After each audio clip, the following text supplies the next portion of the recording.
Allez, si on veut tenir le timing, je vous propose de commencer. Donc, bonjour à toutes et tous. Et comme le disait Loïc à l'instant, merci de votre participation à ce webinaire, comme vous pouvez le voir, qui est consacré aujourd'hui à la gestion financière en CPTS. Ce webinaire, il s'inscrit dans la continuité un peu des documents qui ont été guides et outils Excel qui ont été publiés en début d'année par le guichet CPTS. Je profite de ce webinaire en fait pour me présenter aujourd'hui, puisque la majorité d'entre vous ne me connaissent pas, parce que j'ai pris la suite d'Arthur Contansou en tant que coordinateur régional du guichet CPTS en ce début d'année. Donc j'ai le plaisir et l'honneur d'animer cette équipe et de suivre un peu d'en suivre la production, comme aujourd'hui ce webinaire sur la gestion financière en CPTS. Donc, avant de céder la parole à Loïc qui va animer ce webinaire, je vous informe hein, qu'il est enregistré. Donc, si vous ne souhaitez pas euh, faire partie de cet enregistrement, voilà, je vous demanderai de bien vouloir couper votre caméra et votre micro et de poser vos éventuelles questions par écrit dans la conversation Teams. Et donc, voilà, merci à nouveau, bienvenue dans ce webinaire. Et Loïc, je te cède la parole pour que tu puisses commencer la présentation. Oui, merci beaucoup Richard. Donc effectivement, ce webinaire, en fait, il s'inscrit dans une continuité de rapports qui sont sortis notamment en fin d'année dernière, notamment le rapport de l'AMEX ainsi que le rapport du Sénat qui ont pointé plusieurs difficultés en fait concernant les CPTS, notamment sur, dans un premier temps, l'évaluation des CPTS et surtout le sujet qui nous intéresse aujourd'hui, sur l'utilisation des fonds, voire peut-être même un mésusage des fonds de la part des CPTS. Suite à ces rapports, en fait, côté guichet, on a entamé des échanges avec l'assurance maladie et également l'ARS pour avoir justement des retours concernant ces aspects-là. Et en parallèle, on a commencé la rédaction d'un guide en fin d'année dernière qui est paru du coup en janvier de cette année, dans l'objectif justement d'accompagner au mieux les CPTS dans leur gestion financière. Et finalement, ce webinaire en fait est dans la continuité du guide et reprend beaucoup des idées du guide. Donc, si il y a des aspects qui vous intéressent dans le webinaire, mais peut-être qu'on a passé un peu rapidement, je vous invite vraiment à aller consulter le guide qui est disponible directement sur notre site internet.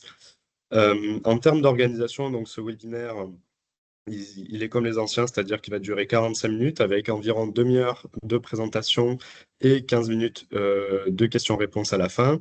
Donc, comme l'a dit Richard, je vous invite vraiment à poser vos questions dans le chat si vous en avez pour justement qu'on ait un petit débat à la fin du webinaire. Au niveau du plan de la présentation, donc, il y aura 4 parties. On va voir dans un premier temps les acteurs clés qui peuvent faciliter votre gestion financière. On verra dans un second temps comment organiser la gouvernance financière de sa CPTS. La partie 3, quant à elle, sera un peu plus pratique. On va s'intéresser comment vraiment piloter la gestion financière de sa CPTS. Et on terminera sur une partie sur l'utilisation des fonds, justement, et l'importance d'avoir une lecture partagée au niveau des comptes de la CPTS. Alors, effectivement, quand on parle de gestion financière, c'est vraiment essentiel de se faire accompagner.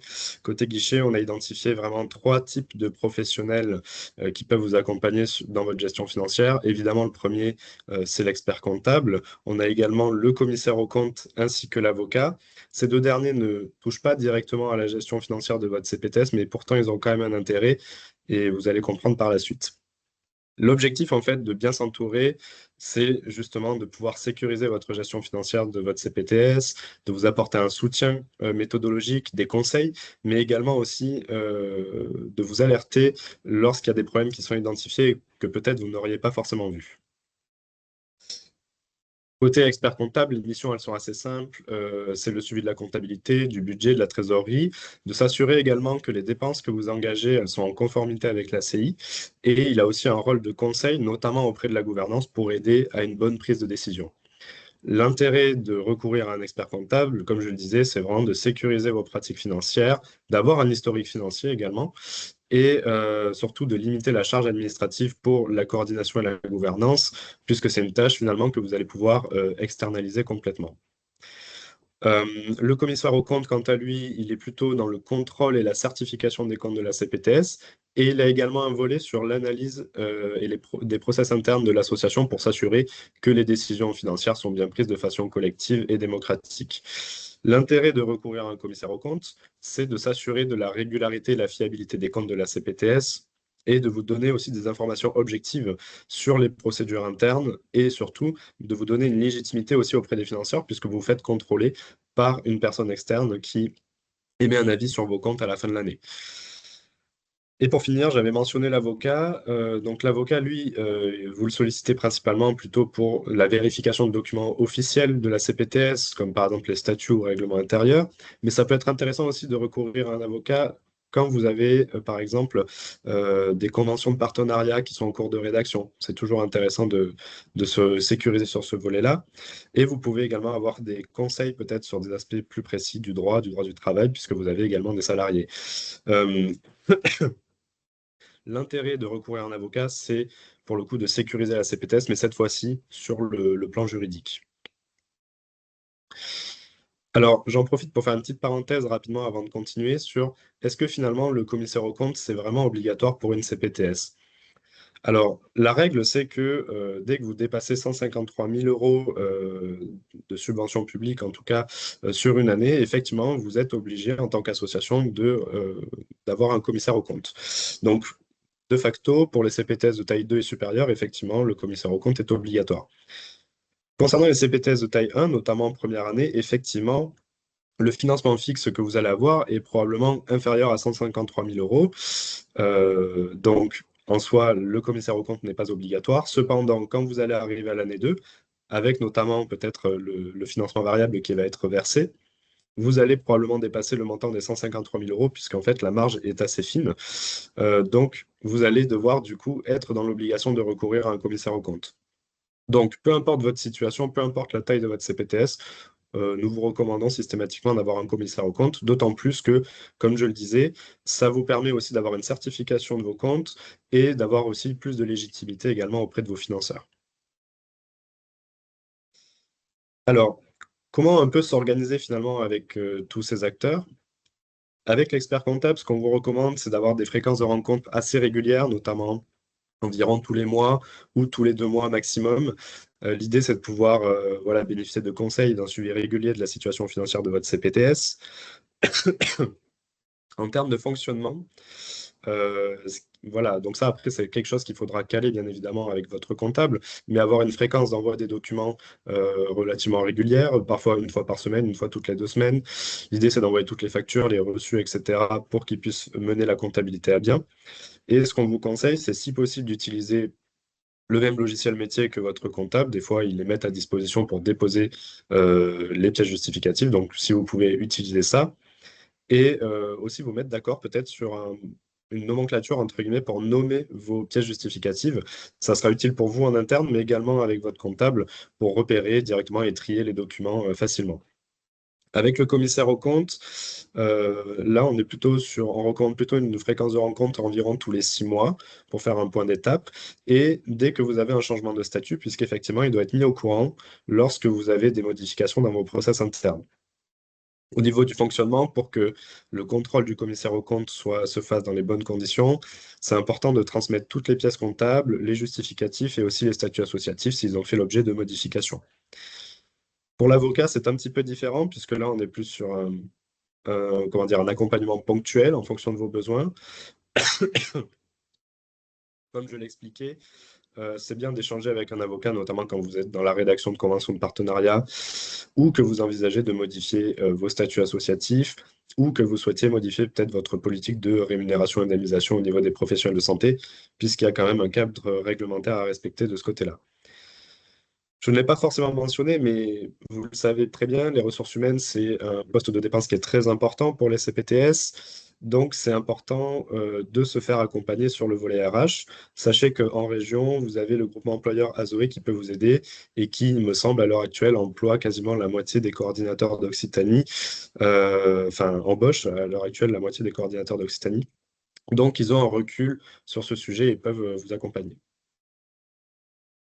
Donc maintenant qu'on a vu un petit peu les acteurs clés qui peuvent sécuriser votre gestion financière, maintenant on va regarder comment en interne vous pouvez organiser la gouvernance financière de votre CPTS. Bon là, je vous apprends rien. Les décisions autour des dépenses de l'association, elles sont prises par les instances de gouvernance, donc bureau, conseil d'administration, assemblée générale, et ce sont elles qui ont la responsabilité de la gestion financière de la CPTS. Par contre, elles vont pas forcément intervenir au même niveau. L'Assemblée générale, qui se réunit qu'une fois par an, elle va plutôt être dans la validation des comptes, tandis que le bureau, qui lui peut se rencontrer plus régulièrement, va être dans la gestion des dépenses courantes. Le conseil d'administration, quant à lui, est un entre-deux, puisque lui peut valider des dépenses plus importantes ou qui peuvent impacter les finances de la CPTS sur le long terme. Ce qui est important de comprendre, c'est que bien que ce soit les instances de gouvernance qui prennent les décisions financières, il faut quand même qu'elles aient des informations à la base. Et c'est pour ça que c'est très important qu'elles soient assistées par la coordination et les pilotes de projet pour avoir des retours de terrain et également de l'expert comptable pour avoir une vision plus globale sur la situation financière de la CPTS et prendre les décisions adéquates. Quelques bonnes pratiques également dans votre organisation interne, c'est d'inscrire régulièrement le budget à l'ordre du jour, quasiment de façon systématique à vos réunions de bureau et de CA, ce qui permet d'éviter de bloquer certains projets par manque de validation, par exemple. Comme je le disais, c'est important voilà, de consulter régulièrement la coordination et les référents pour avoir un relais de terrain et de distinguer, alors là tout à l'heure je disais, c'est intéressant de distinguer effectivement les rôles de chaque instance de gouvernance. Et pour ça, moi, je vous propose, en fait, je trouve que c'est intéressant de réaliser une matrice d'habilitation, comme vous pouvez voir à droite. Donc là, je vous ai fait un exemple. En fait, le principe de la matrice d'habilitation, c'est donc vous prenez chaque instance de gouvernance et vous leur appliquez donc un rôle. Vous définissez sur quel type de décision elles peuvent se prononcer et sur quel montant l'instance peut valider en autonomie, ce qui permet de garantir voilà, une forme de démocratie dans la gestion financière de votre CPTS. Par exemple, si je prends le bureau, il va s'occuper, comme je disais, son rôle, c'est de gérer les dépenses courantes et quotidiennes. Comment ça va se traduire? Ben, il peut finalement prendre des décisions sur le paiement des salaires, les indemnisations des membres de la gouvernance, la rémunération des professionnels pour leur investissement dans des actions de santé publique et les remboursements peut-être de frais de déplacement. Et après, c'est intéressant quand même de mettre une limite sur quel montant finalement le bureau est autonome pour prendre une décision. Donc là, ici, j'ai mis un montant arbitraire de 4 000 euros. Ça, après, c'est vous qui pouvez le définir. Mais par exemple, si ce seuil de 4 000 euros est dépassé, ça veut dire que c'est une décision qui ne peut plus être prise uniquement par le bureau, mais qui doit être validée en conseil d'administration. Plus l'instance regroupe de personnes et plus elle est représentative, évidemment, de la volonté de l'association. Quand vous faites face à des dépenses importantes aussi, ce que je peux vous conseiller, c'est de faire souvent plusieurs devis pour comparer justement si les prix que vous allez payer sont finalement dans la norme du marché. Et parfois, faire une double validation, d'abord dans un premier temps par le bureau, et si c'est validé par le bureau, voir si on peut le valider également en CA. Pour finir sur cette partie, il faut bien comprendre aussi que votre CPTS, elle est confrontée à des risques qui sont à la fois internes et des risques externes. Dans les risques internes, on prend tout simplement votre propre gestion finalement financière. Donc, est-ce que vous allez surconsommer ou sous-consommer les fonds? Comme vous le savez, la CPTS, elle doit arriver à une forme d'équilibre à la fin de l'année au niveau de ses comptes. Donc, si vous sous-consommez ou surconsommez les fonds, ça peut être une erreur de gestion. Il peut y avoir également des dépenses inéligibles au regard de l'ACI, c'est ce que je parlais tout à l'heure avec le mésusage des fonds, notamment, qui était mentionné dans le rapport du Sénat. Il peut y avoir également des tensions de trésorerie, puisque vous le savez, donc quand vous signez par exemple votre avenant après le dialogue de gestion, il peut y avoir des délais de versement aussi du côté de la caisse. Donc ça peut générer des tensions puisque vous avez quand même des frais fixes à engendrer. Tout ça, c'est des risques voilà, qui sont contenus dans votre CPTS. Et en plus de ça, il y a également tout le volet humain, puisque évidemment vous avez de la ressource humaine et ça provoque aussi beaucoup d'aléas, notamment au niveau des délais de recrutement. Si vous avez des départs, il peut y avoir des erreurs de gestion qui, pour le coup, peuvent entraîner également des surcoûts pour l'association. Ces risques internes, en fait, vous pouvez vraiment les maîtriser si justement déjà vous vous faites bien accompagner, comme je disais, avec expert comptable, commissaire aux comptes, etc. Et groupement employeur, notamment aussi pour le volet RH. Et si vous avez des procédures internes justement bien standardisées avec, par exemple, une matrice d'habilitation, vous pouvez vraiment réduire ce genre de risque. Concernant les risques externes, alors ça, pour le coup, c'est des risques que vous avez un peu moins la main dessus, mais il est tout à fait possible que, par exemple, un de vos salariés, dans le cadre de ses missions, provoque un dommage à un tiers, c'est tout à fait probable, et du coup, ça va engendrer des coûts pour la CPTS. Il y a également des risques juridiques liés aux décisions de la CPTS, où il y a aussi une mise en cause parfois de la responsabilité des dirigeants. Et de plus en plus, il y a des risques cyber également, donc avec le vol ou la perte de données. Donc tous ces risques-là, pour le coup, les risques externes, comme vous pouvez moins les maîtriser, c'est important de se couvrir, notamment avec des assurances. Alors dans le cadre des CPTS, vous avez deux assurances qui sont obligatoires. Donc c'est la responsabilité civile professionnelle non médicale ainsi que la protection juridique. Il y a également d'autres types d'assurances qui peuvent être intéressantes et complémentaires, mais ce n'est pas vraiment le sujet de la présentation d'aujourd'hui. Donc, si ce sujet vous intéresse, je vous invite à aller voir la FAQ que nous avons fait sur le sujet. Donc, maintenant qu'on a vu les acteurs clés et comment vous organisez au sein de votre organisation interne pour la gestion financière, on va voir maintenant un peu plus de pratique et de concret sur comment piloter la gestion financière de votre CPTS. Donc pour nous, il y a vraiment trois étapes, trois outils clés qui sont vraiment très importants pour pouvoir bien gérer enfin bien piloter pardon, votre gestion financière. Le premier, c'est le budget prévisionnel.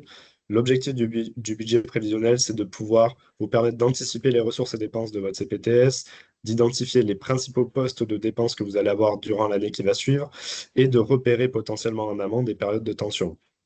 L'intérêt du budget prévisionnel, c'est donc déjà de faire une forme de projection et d'avoir une feuille de route budgétaire pour l'année qui va suivre.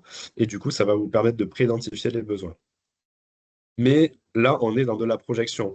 Donc, c'est important de coupler ce budget prévisionnel avec un budget réel qui, lui, a pour objectif de suivre en temps réel la situation de votre CPTS de manière globale. Donc c'est vraiment très complémentaire et l'intérêt c'est d'identifier, donc pareil que le budget prévisionnel, les postes de dépenses importants et les missions qui nécessitent le plus de moyens directement. Dans le budget réel, on va surtout voir une vision agrégée, hein, c'est-à-dire sur l'année, des différents postes de dépenses par enveloppe. Donc quand je dis enveloppe, c'est fonctionnement et les enveloppes d'émissions. Ça va vous permettre de décomposer les différents postes de dépenses par enveloppe. Mais ce n'est pas forcément suffisant pour avoir une vision complètement exhaustive de la situation financière de votre CPTS. C'est pour ça que c'est important également de réaliser un plan de trésorerie. L'objectif du plan de trésorerie, ça va vous permettre de visualiser les flux entrants-sortants, encaissement, décaissement, sur chaque mois de l'année pour identifier justement plus précisément les périodes de tension. Et l'intérêt du plan de trésorerie, c'est justement d'apporter une vision complémentaire au budget réel qui, lui, est plutôt agrégé sur l'année, tandis que le plan de trésorerie va vraiment avoir une approche mensuelle de vos encaissements et décaissements, ce qui permet de voir directement les tensions sur chaque enveloppe. L'ensemble, voilà, enfin, le plan de trésorerie, en fait, il va vous permettre, en complément du budget, de mieux piloter les actions en fonction des moyens réels que vous avez à un instant T, en fait. Si jamais vous vous engagez dans la construction de ce genre d'outils, ou si jamais vous avez déjà plus ou moins ce genre d'outils, c'est très important de respecter le principe de non-fongibilité, c'est-à-dire de ne pas pouvoir finalement transférer des fonds d'une enveloppe à une autre, puisque c'est un attendu de l'ACI et également de l'assurance maladie. Alors, on est bien au courant côté guichet, voilà, que là, tous ces outils qu'on vous parle, c'est peut-être un petit peu abstrait et c'est pas forcément évident de se les approprier. C'est pour ça que du coup, on vous met à disposition un outil Excel automatisé qui a pour objectif de justement vous simplifier le suivi de la situation financière de votre CPTS, de vous apporter des informations objectives qui permettront à votre gouvernance de prendre des décisions et notamment aussi de répondre, comme je le disais, aux exigences du cadre réglementaire, notamment la non-fongibilité, et d'avoir également une lecture partagée avec les financeurs des comptes de votre CPTS, ce qui est très important et on reviendra sur ce sujet par la suite. En termes de fonctionnalité, cet outil Excel, il reprend finalement les trois outils que je vous ai présentés juste avant. Il permet également d'enregistrer toutes les transactions de votre CPTS et de les classifier, de les associer à des enveloppes.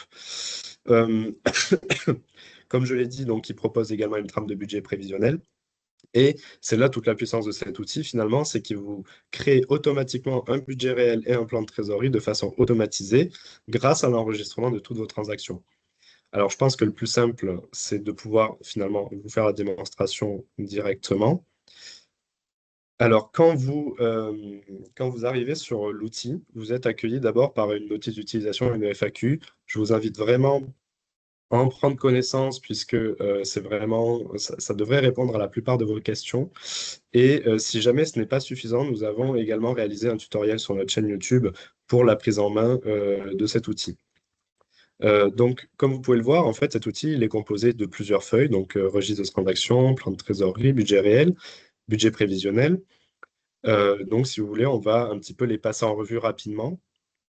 Donc, le registre des transactions, en fait, il vous permet d'enregistrer toutes les transactions de votre CPTS, que ce soit des entrées ou sorties d'argent. Et c'est grâce à ce registre que l'automatisation en fait, du plan de trésorerie et du budget réel est possible.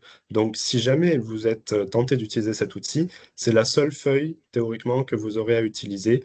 Et la seule chose que vous aurez à faire, c'est de renseigner les transactions de votre CPTS. Donc, dans ce registre, on retrouve la date de la transaction. L'année de référence, c'est l'année comptable à laquelle est rattachée votre transaction. Le libellé, donc ça, c'est l'intitulé que vous donnerez à la transaction, son montant. Une catégorisation, ce qui est très important, ça vous permet du coup d'avoir une catégorisation des postes de dépenses et du coup d'identifier clairement qu'est-ce qui coûte le plus d'argent à votre CPTS. Quand vous remplissez la catégorie, alors pour être clair, en fait, on a déjà pré-identifié pour vous des catégories que la plupart des CPTS finalement euh, font face, entre guillemets, quand elles ont des rentrées d'argent ou des sorties d'argent. Bien évidemment, cette liste, vous pouvez l'agrémenter en fonction de vos besoins. Et une fois que vous remplissez une catégorie, en fait, ça remplit automatiquement si c'est une charge, si c'est une ressource, et si c'est un encaissement ou un décaissement, ce qui permet ensuite de générer du coup le plan de trésorerie et le budget. Et à la fin, la seule chose que vous avez à faire, c'est d'associer à cette dépense ou cette ressource une enveloppe pour pouvoir du coup avoir une traçabilité et respecter le principe de non-fongibilité. Donc là, je vous montre très rapidement le plan de trésorerie. Comme vous pouvez le voir, en fait, l'objectif du plan de trésorerie, c'est de reprendre mois par mois les encaissements pour vos différentes enveloppes. Et du coup, vous pouvez avoir un solde mensuel, un solde cumulé, etc. Ce qui vous permet d'avoir une vision globale par enveloppe et par mois. Et vous avez également des graphiques qui sont mis à jour automatiquement, puisque alors, ce tableau donc, est automatique, comme je l'ai dit, grâce au registre. Et ce graphique est également basé sur ce tableau qui est automatique. Donc, tout se met à jour, en fait, dès que vous agrémentez le registre des transactions. Et donc, par exemple, ici, vous pouvez voir les ressources restantes par enveloppe et l'évolution des ressources globales de votre CPTS durant l'année. Concernant le budget, donc là, on est sur une approche un petit peu différente, hein, comme je le disais. Donc là, on est sur une approche agrégée. Comme vous voyez, il n'y a pas d'approche mois par mois. On est plutôt sur voilà, des postes de ressources et des postes de dépenses sur les différentes enveloppes qui sont ici. Ce qui vous permet du coup voilà, de classifier en fait par ordre croissant ou décroissant vos postes de ressources et vos dépenses. Et ici, pareil, donc vous avez un graphique en secteur qui s'actualise automatiquement en fonction de la modification du tableau du budget réel. Et pour finir, on a, excusez-moi, la trame de budget prévisionnel qui, elle, pour le coup, n'est pas reliée au registre des transactions, puisque là, on est dans une logique de projection. Donc l'idée là, c'est plus pour vous de pré-remplir, entre guillemets, les postes de dépenses que vous envisagez pour l'année suivante et pour les différentes enveloppes. Nous avons fait différentes trames en fonction des tailles de votre CPTS, donc pensez à prendre celle qui correspond à la taille de votre CPTS. Je reviens rapidement sur le registre des transactions pour peut-être vous expliciter un peu plus comment ça fonctionne, et je vais vous prendre trois exemples. Le premier, c'est par exemple, vous avez une réunion de bureau et vous devez indemniser les membres de votre gouvernance. Donc, on va imaginer que l'année comptable de cette CPTS hypothétique, c'est entre le 1er janvier 2025 et le 31 décembre 2025. Donc, vous effectuez la transaction, l'indemnisation de la gouvernance, le 1er juin 2025. L'année de référence, du coup, ça va être 2025 puisque c'est sur l'année comptable 2025. Au niveau du libellé, vous pouvez mettre ce que vous voulez. Moi, j'ai mis indemnisation gouvernance. Dans la catégorisation, donc, comme je vous ai dit, on a déjà pré-identifié des catégories. Donc, on a déjà une catégorie indemnisation gouvernance, donc j'ai mis celle-ci. Ce qui remplit automatiquement le fait que c'est une charge variable et un décaissement. Et comme on est sur une réunion de bureau, on va l'associer à l'enveloppe fonctionnement. Donc voilà comment on peut renseigner une transaction. Deuxième exemple, vous organisez par exemple une journée prévention qui va engendrer plusieurs types de coûts. Vous allez avoir à la fois des frais de déplacement, vous allez avoir une rémunération des professionnels et peut-être une location de salle. Donc, en fait, l'idée, c'est de générer une ligne par transaction. Donc, admettons, vous remboursez les frais de déplacement le 20 décembre 2025.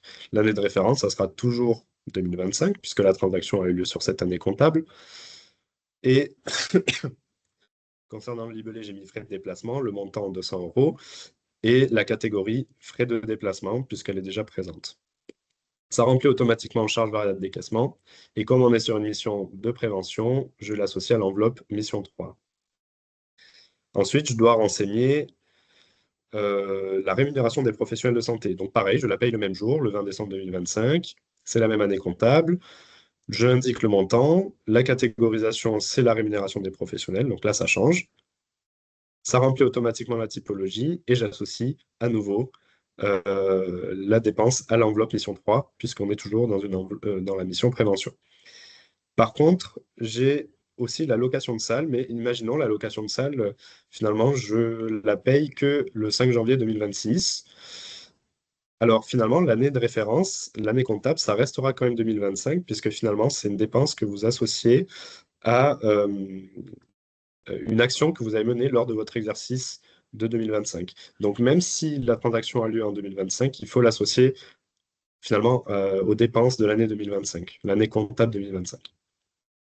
Donc là, j'indique location de salle, le montant, la catégorie location, ça remplit automatiquement la typologie et j'indique à nouveau mission 3. Dernier exemple, vous devez payer le salaire de votre coordinateur, mais vous souhaitez le répartir entre plusieurs enveloppes, puisque c'est un coût assez important. Donc, imaginons que vous avez 4 000 euros à payer et que vous souhaitez répartir 2 000 euros sur votre enveloppe fonctionnement et 2 000 euros sur votre enveloppe mission 1. L'idée, encore une fois, c'est de faire deux lignes différentes pour permettre de bien catégoriser chaque dépense.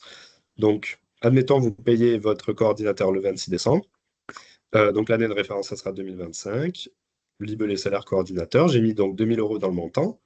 J'ai indiqué la catégorie salaire. Ça remplit la typologie juste après charge fixe décaissement. Et l'enveloppe concernée, c'est le fonctionnement. La seconde ligne, en fait, ça va être exactement la même ligne. La seule différence, c'est que on va lui associer l'enveloppe mission 1, ce qui permet du coup d'avoir une bonne catégorisation dans le budget de, de, de- de la ventilation de la dépense du coordinateur. Je reviens du coup rapidement donc, sur le PowerPoint. Donc cet outil, vous pouvez directement le télécharger sur notre site internet si ça vous intéresse. Et pour rappel, voilà, on a également fait un tutoriel vidéo pour vous aider à la prise en main. Donc n'hésitez pas à aller le consulter sur notre chaîne YouTube si vous en avez besoin. Pour terminer avec cette partie, voici un petit peu ce qu'on vous recommande en termes d'organisation au niveau de votre gestion financière.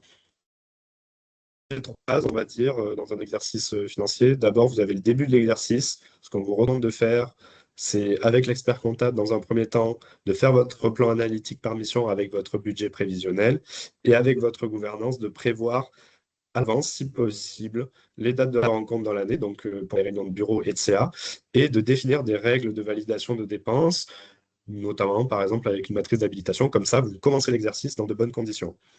Ensuite, pendant l'exercice, vous continuez votre suivi avec l'expert comptable, avec une fréquence, comme je disais tout à l'heure, mensuelle ou bimensuelle maximum, pour analyser le budget, la répartition des dépenses, et surtout de voir quels écarts vous avez vis-à-vis de votre prévisionnel. Et vous pouvez également, enfin, pardon, excusez-moi, ces écarts vis-à-vis du prévisionnel, ça va vous aider justement à rectifier le tir si jamais vous voyez qu'il y a des trop gros écarts par rapport à votre feuille de route. Et vous pouvez en profiter également avec l'expert comptable pour commencer la préparation du dialogue de gestion en fonction de la période à laquelle vous êtes. Avec le commissaire aux comptes, c'est important, si pendant l'exercice vous avez des modifications de vos statuts, de lui en faire part pour qu'il puisse assurer une certification des comptes au moment de votre AG à la fin de l'année. Fin de l'exercice, donc, avec l'expert comptable, vous analysez la situation globale financièrement de votre CPTS, vous clôturez les comptes, produisez le bilan et le compte de résultat. et vous pouvez déjà entamer le travail de la production du budget prévisionnel pour l'année suivante. Comme ça, vous ne perdez pas de temps. Et avec le commissaire aux comptes, vous en profitez pour certifier les comptes de la CPTS et également de le convoquer à l'Assemblée générale pour présenter également les comptes avec vous.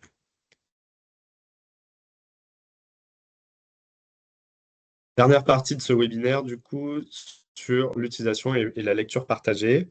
Alors, concernant l'utilisation des fonds, on a eu plusieurs échanges avec l'assurance maladie qui nous ont fait remonter un peu des atypismes au niveau de voilà, l'utilisation des fonds, notamment au niveau de la rémunération et d'indemnisation de certains professionnels.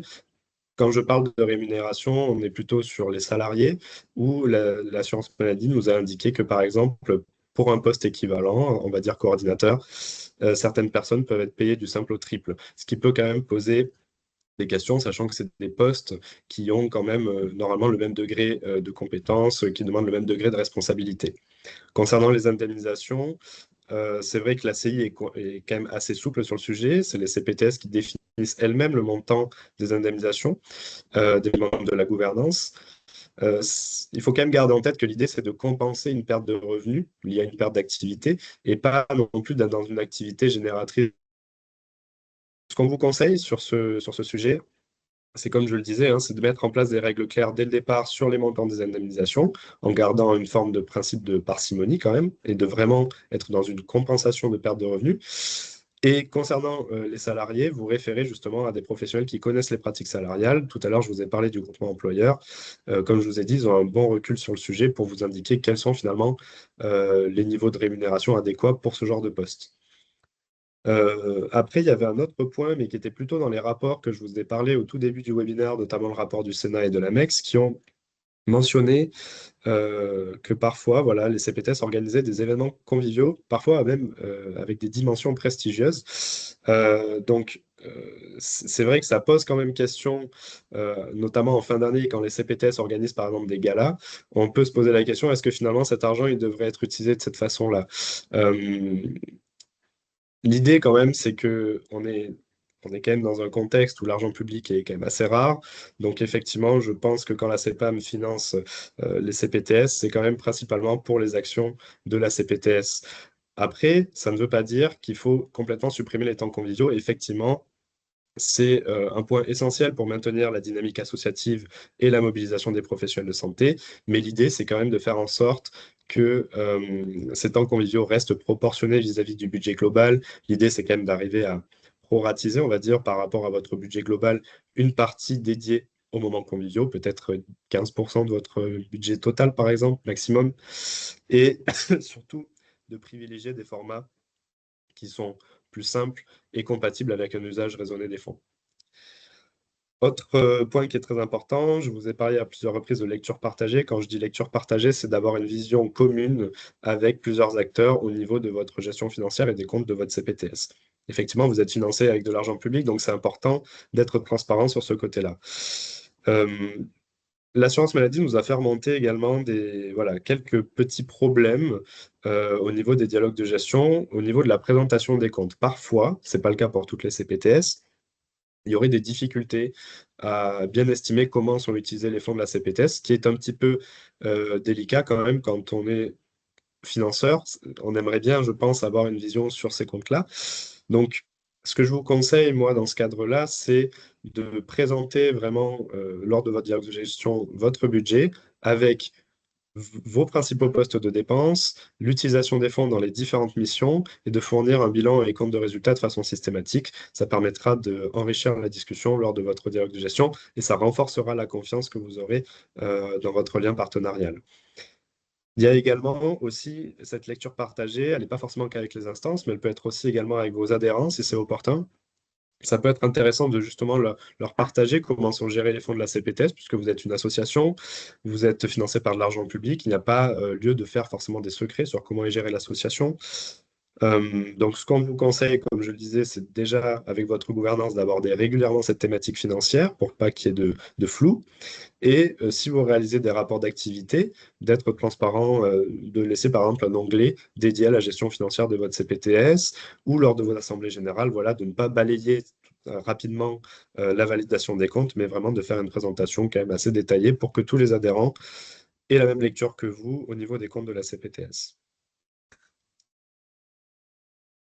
Donc, je pense que vous l'avez compris, finalement, pour avoir cette lecture partagée, il y a quand même des choses à mettre en place. Donc, la traçabilité des fonds, les outils de suivi qu'on a pu aborder, notamment avec, par exemple, l'outil Excel, avoir des discussions régulières avec la gouvernance, c'est important. Transparence auprès des adhérents lorsque c'est opportun. Pareil auprès du financeur, être transparent et bien avoir la présentation du bilan, compte de résultats, etc. Et si vous arrivez aussi à mettre en place dès le départ des règles d'utilisation des fonds, ça va vraiment vous permettre à tous les niveaux d'avoir une lecture partagée au niveau de votre gestion financière. Et j'insiste vraiment sur ce point-là, puisqu'en fait, cette lecture partagée, c'est ce qui va vous permettre de renforcer vraiment vos liens partenariaux et surtout d'avoir aussi une forme de légitimité en tant qu'association, voilà, qui est ancrée sur le territoire. Je vous remercie pour votre écoute et je vous propose du coup qu'on passe à la session de questions-réponses. Alors, si vous avez des questions, mais peut-être qui ne seraient pas mentionnées directement enfin, si vous préférez prendre la parole, n'hésitez pas également à lever la main, je pourrais vous mettre le micro. Première question, les attendus de la CPAM sont-ils déjà connus en termes de transmission d'informations financières? Alors, d'après les échanges qu'on a eus, ils étaient principalement en attente, comme je pense que ça répond un petit peu à votre question, la dernière partie. D'après les échanges qu'on avait eus, c'était vraiment bilan, compte de résultats, et si possible d'avoir une idée globale sur la présentation des postes ou de dépenses. C'était surtout ça qui était attendu. Après, si vous pouvez également leur fournir une vision par enveloppe d'utilisation, je pense que là, vous apportez vraiment une réponse claire à leur interrogation. J'espère que ça répond à votre question. Seconde question, y a-t-il possibilité d'avoir des clés de répartition pour ventiler charges fixes sur les différentes missions? Alors, euh, c'est vrai qu'on n'en a pas forcément défini. Ça sera à votre gouvernance de définir les clés de répartition. Je n'ai pas vraiment de réponse fixe. Ça dépend vraiment aussi du type de dépenses que vous allez faire face. Si c'est un salaire, effectivement, peut-être qu'il va être nécessaire de répartir sur plus d'enveloppes. Si c'est une dépense, on va dire, plus faible qui peut rentrer dans le cadre de deux missions différentes, voilà, ça va peut-être pas être la même clé de répartition aussi. Donc ça, ouais, je pense que ça sera plutôt une discussion qu'il faudra avoir avec votre gouvernance. Dans le budget prévention, considérez-vous 100%, 50%, 0% de la part variable? Avons-nous la main sur le pourcentage d'estimation de réussite? Alors, c'est intéressant comme question. C'est dans le budget prévisionnel que je vous ai présenté, effectivement. Enfin, dans le guide, je vous conseille vraiment d'aller voir le guide. En fait, on parle de ce sujet notamment par rapport à l'idée de faire des scénarios, en fait. Ça, quand on fait un budget prévisionnel, vous avez plusieurs possibilités. Soit vous êtes purement conservateur, entre guillemets, et vous dites, ben, pour l'année suivante, je n'envisage que mon financement fixe. Soit je suis un petit peu optimiste et j'envisage que je vais avoir X% de mon financement variable. Et ça va vraiment vous permettre du coup de vous guider dans votre gestion financière pour l'année suivante. Avons-nous la main sur le pourcentage d'estimation de réussite? Ça, après, je ne suis pas à votre place, je ne suis pas dans votre cas, donc je ne sais pas vraiment pour le coup. Mais je pense que ça, voilà, c'est quelque chose que vous pouvez discuter également avec votre financeur, votre CEPAM, lors des dialogues intermédiaires de gestion, notamment pour pouvoir prévoir un petit peu à l'avance aussi, est-ce que vous allez atteindre plus ou moins la plupart de vos indicateurs d'ici la fin de l'année ou pas, ce qui va vous permettre du coup de construire votre budget prévisionnel aussi plus facilement sur les années suivantes. L'idée aussi, c'est que votre budget prévisionnel, vous allez le construire par rapport aussi à une forme d'historique de vos années précédentes. Donc, si vous avez déjà voilà, 2 années derrière vous, basez-vous sur vos dépenses pour estimer un petit peu les grands postes de dépenses sur les différentes missions et ça devrait déjà être un peu plus clair. Les frais liés au poste de coordination doivent être-ils ventilés sur toutes les missions ou uniquement sur le fonctionnement? À nouveau, je vais apporter un peu la même réponse. Ça, c'est en décision de la gouvernance. C'est vraiment chaque CPTS qui choisit la ventilation de ses dépenses. Effectivement, le poste de coordinateur en soi peut être ventilé sur toutes les missions, mais certaines CPTS font le choix de le ventiler que sur deux, trois enveloppes peut-être. Voilà, ça pour le coup, c'est vraiment vous qui voyez. Mais effectivement, par contre, il est recommandé quand même de le ventiler puisque le poste de coordinateur à lui tout seul pourrait prendre l'entièreté de votre enveloppe fonctionnement, ce qui n'est pas souhaitable puisqu'il y a quand même d'autres dépenses dans ce volet fonctionnement qui ne peuvent pas être imputés par contre à des missions. Euh, Par exemple, l'indemnisation de la gouvernance, bon, c'est quand même plus lié au fonctionnement qu'à une mission directement.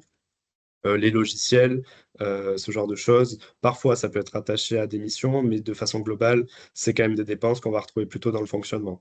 Donc, c'est quand même intéressant de ventiler le poste de coordination sur plusieurs missions pour éviter qu'il grignote trop sur la part du fonctionnement.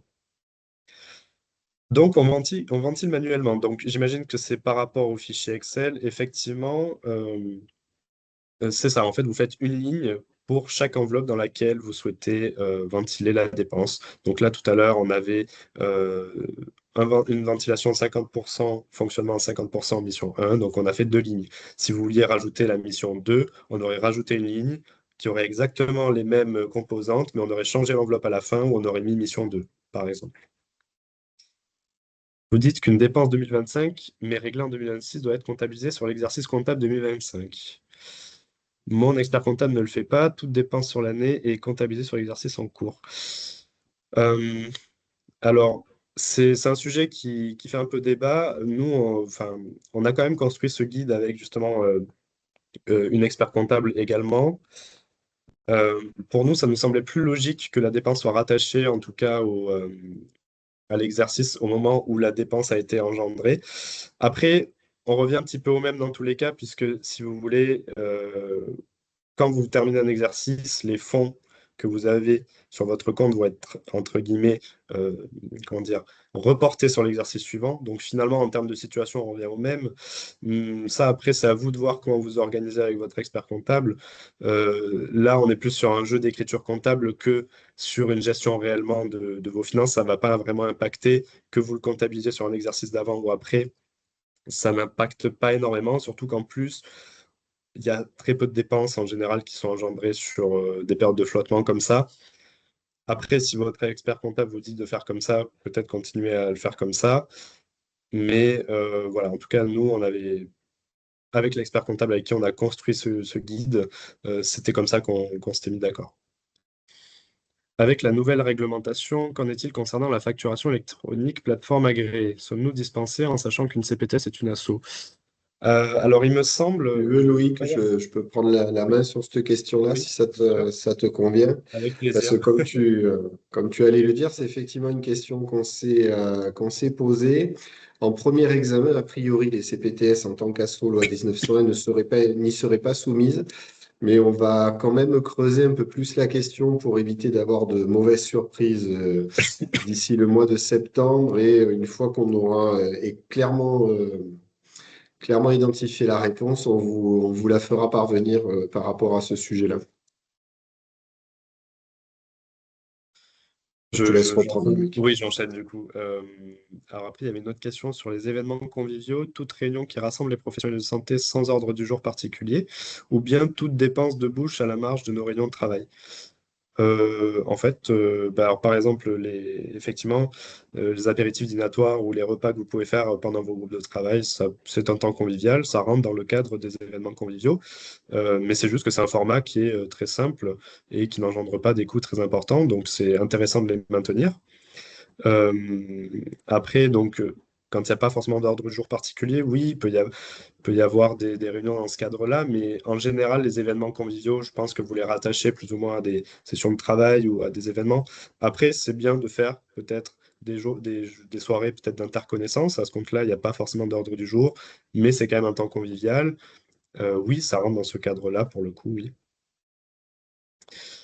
Euh, que faire des fonds de réserve des exercices antérieurs? La non-fongibilité d'un exercice sur l'autre les rend inutilisables. Alors, Pas tout à fait. Alors, quand je dis non-fongibilité, c'est que vous ne pouvez pas transférer des fonds d'une enveloppe à une autre dans une même année. Par contre, quand vous avez des fonds d'un exercice antérieur, et justement, je ne l'ai pas forcément précisé dans notre outil Excel, en fait, on va les passer à ce qu'on appelle des fonds dédiés. Si vous voulez plus de détails sur ce sujet, je vous invite vraiment à consulter le guide puisqu'on parle de ça.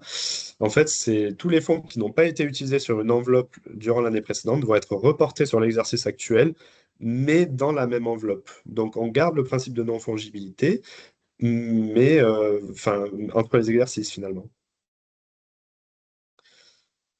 Euh, Sur le tableur, pouvons-nous changer le pourcentage pris en compte de la part variable? Si vous faites mention peut-être, donc tout à l'heure je parlais du niveau d'atteinte peut-être des indicateurs sur l'année. Euh, Ça pour le coup, si vous êtes sur votre budget prévisionnel, donc ça vous l'indiquez à la main, c'est vous qui allez faire vos propres scénarios. Euh, Par contre, si on est dans le budget réel, pour le coup, on est dans le suivi exact de votre trésorerie. Donc, il n'y a pas de raison de faire un pourcentage de part variable, en fait. C'est vraiment uniquement dans le cas où on veut faire des scénarios qu'on modifie le pourcentage, en fait. Oui, voilà, ok. Voilà, ben, je vous remercie en tout cas pour votre participation et pour vos questions. Voilà, n'hésitez pas à consulter notre site pour télécharger le guide ainsi que l'outil Excel si ça vous intéresse, à consulter le tutoriel sur YouTube. Et si jamais vous avez encore des difficultés sur ce sujet-là, n'hésitez pas à contacter vos chargés de mission référents. Bonne journée à tous.